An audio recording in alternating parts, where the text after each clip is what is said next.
handa ang inyong kaisipan sa ating panibagong talakayan ngayong araw, may inihanda si Ma'am na isang motibasyon. Naririto ang iba't ibang watawat na sumisimbolo sa iba't ibang bansa.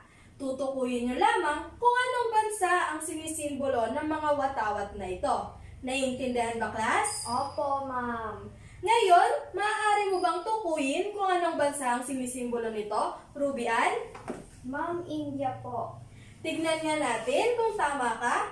Ayan, magaling. India ang tamang sagot. Ngayon naman, Zaina, tukuyin mo nga ang ikalawang batawat.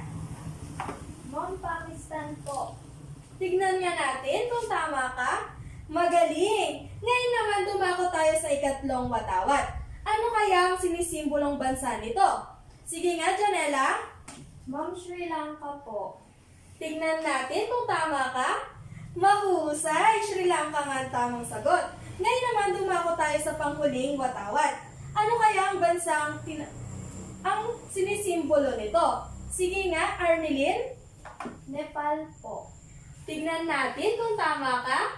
Magaling, class! Alam niyo ba na ang India, Pakistan, Sri Lanka at Nepal ay mga bansang nasa kontinente ng Timog Asya? At alam niyo din ba, class, na may kanya-kanya silang ideolohiya na nagpapatakbo sa kanilang lipunan pagdating sa politika at pang-ekonomiya.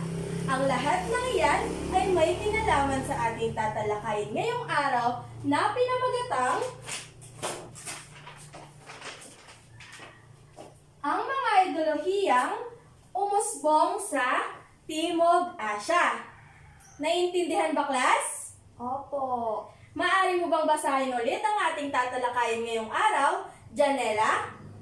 Ang mga ideolohiyang umusbong sa Timog Asya. Maraming salamat.